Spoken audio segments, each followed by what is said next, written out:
naa sori ne le fait que ñu def fii conférence de presse bi gàcce la ci Sénégal yëpp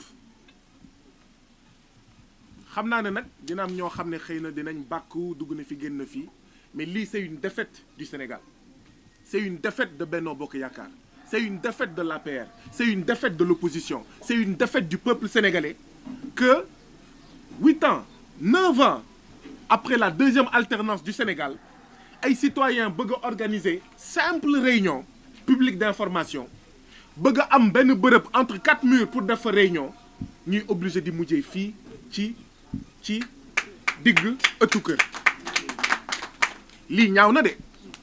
Robert yaa ngi wax sànq ba léegi xeexuñu xam naa waxin la waaye dañuy xeex de mënuñ toog seetaan parce que lii ñu war a waxtaanee mbiru Nianing waa Nianing amuñu fit def conférence de presse ca Nianing parce que loolu lay tekki xaw ma ndax comprendre ngeen waa Nianing amuñu fit def conférence de presse pour wax li biir Nianing ñu obligé def 8 kilomètres ñëw commune ci Mbour pour mën ko wax gars yi loolu du ndam loolu défaite la loolu recul la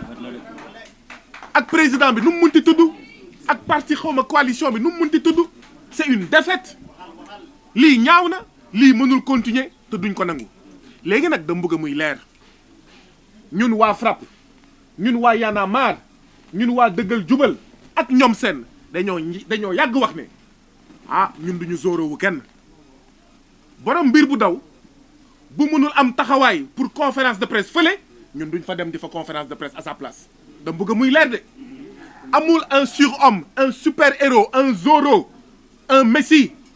un Hulk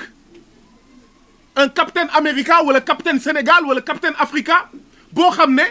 moom mooy xeexal askan wi déedéet dama ne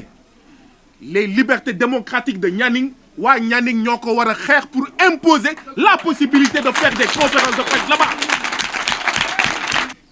li ma bëggoon fësal foofu mooy monsieur le maire musul nangoo toog ak ñoom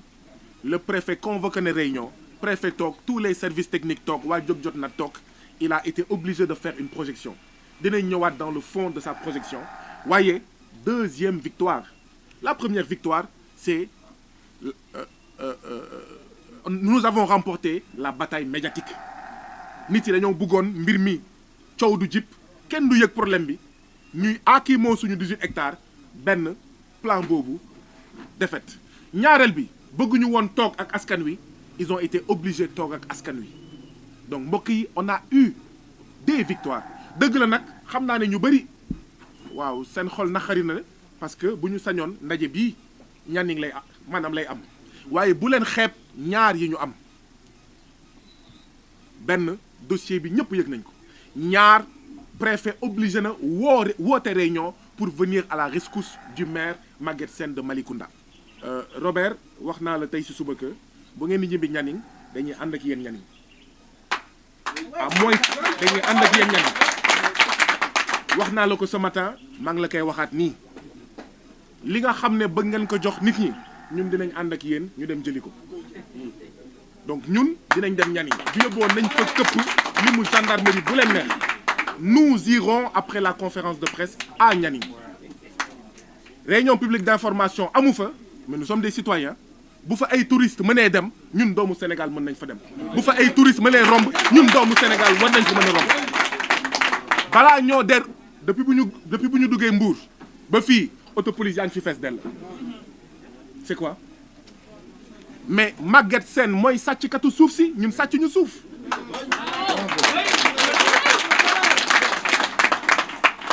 Maguette Sène mooy le bandit foncier moom ak ses complices autopolice nañ ko dem jëli Maguette Sène mooy le voyou foncier mooy le gangster foncier mooy le mafiosi foncier voilà comment on fait du détournement d'objectifs jël autopolice jël auto gendarmerie d'accord di ko retourner contre ñi nga xam ne ils n'ont commis qu'un seul crime celui de défendre leur peuple leur population BS développement mu ngi tekki belge et sénégalais développement ñooñu est-ce que ay sénégalais lañu xaw ma naka Chelfou est-ce que sénégalais la donc zone des terroirs boo fay jox suuf waa communauté bi nga koy jox moo tax j'insiste bien sur ces 4 zones là zone des terroirs c'est pour waa communauté bi mun nga fa dagg suuf mun nga fa dagg pàkk mais c'est pour les gens de la communauté. Or BS développement ay doxandem lañu wóor na ma nekk sax ay prête-nom lañu. En réalité Maguette Sène lu mu bëgg a def ak 18 hectares yi mooy li waa APR def ci aéroport bi nekk Dakar di ko tong-tong mooy li ñuy bëgg a def terme sud bëgg ko tong-tong ndaxte la vérité mooy xool leen bu baax suñuy commune dañuy fal conseiller wala maire boo xam ne avant élection locale amul woon charrette amul woon sax patin amul woon sax xawma mbége ñu fal ko 2 mois 3 mois muy commencé di la pëndal ci yoon bi ci raaraa bi ak 4x4 fan la ko jëlee. En réalité suuf mooy le plus formidable moyen et rapide moyen d'enrichissement au Sénégal képp ki ngeen gis mu jékki-jékki rek am suuf am xaalis ci suuf la. suuf mooy financer campagne électorale présidentielle mooy financer campagne électorale législative mooy financer campagne électorale locale te locale yaa ngi ñëw moo tax gars yi mel ni ay dëmm ci suñu suuf. moo tax waa Nianing foog ñu am ful ak fayda waa Malicounda foog ñu am ful ak fayda waa Mbour foog ñu am ful ak fayda xawma Mbour ak Rufisque dañuy diirante mbagg xawma mais xawma fan mooy la capitale de la mafia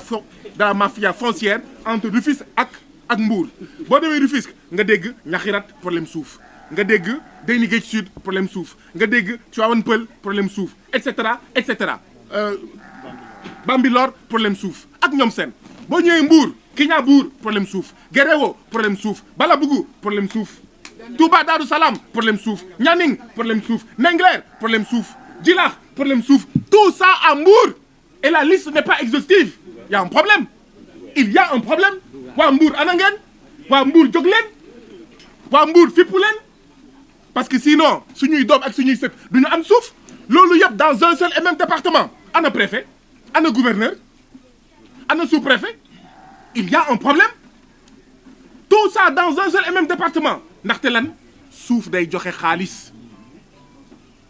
Voilà ce que Maguette Sène veut. Nous avons nag déposé une plainte vendredi dernier yeneen plainte mu ngi ñëw semaine prochaine parce que turu ñëpp nekkuñu ci plainte bi Maguette Sène moo jiite liste plainte bi waaw association de malfaiteurs voies de fait violence et cetera.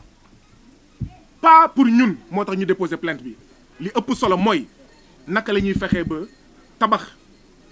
jonction boo xam ne dinañ mën a am ndam Nianing Malicounda ak fépp ci Sénégal moo tax nag nous lançons un appel à tous les Mbourois jóg jot na dëggal jubal Y'en a marre FRAPP ak ñoom seen Mbour bëri na problème foncier yoo xam ne nous devons travailler à faire jonction. Il travaille à tabax ay mur diggante Balabougou ak Nianing diggante Kignanbour ak Guéréo diggante xawma keneen ak keneen nous tous victimes de spoliation foncière dañoo war a daaneel murs yi pour en faire des ponts entre nos mouvements entre nos collectifs de victimes de spoliation foncière. C'est vers ça qu'il faut aller. Gars yi même bu ñuy dóor même bu ñuy tëj jar na ko. C'est eux qui ont le plus de problèmes ñun lenn rek moo ñu jaaxal. Détermination waa jóg jot na détermination waa Nianing détermination waa Malicounda détermination waa Mbour loolu rek moo ñu jaaxal ndaxte bu ngeen taxawulee du ñu taxaw ndaxte nag sinon kon ñu ne yéen da ngeen diis te yéen wu leen te loolu moom duñ ko nangul kenn parce que c'est même pas ñun waa Y'en a marre dëggal jubal FRAPP et cetera du message boobu la ñu bëgg a jox Sénégalais yi message bu ñu bëgg a jox Sénégalais yi mooy kenn du leen fecci kenn du leen tekki kenn du leen libérer un peuple on ne le libère pas il se libère lui-même maintenant dans sa lutte pour son émancipation dina am yeneen patriotes yoo xam ne dëkkuñu Nianing dëkkuñu Malicounda dëkkuñu Mbour mais ils se lèveront comme un seul homme parce que lu ñu def Nianing tey demain ñu def ko waa Thiès demain ñu expérimenter ko Goudiri demain ñu def ko Matam Ranérou ak ñoom seen nous sommes tous en sursis ce qui se passe à Nianing tant que mu ngi am ceux qui pensent qu'ils sont à l'abri parce que dëkkuñu Nianing parce que dëkkuñu Malicounda nañu xam ne ils sont tous en danger ils sont tous menacés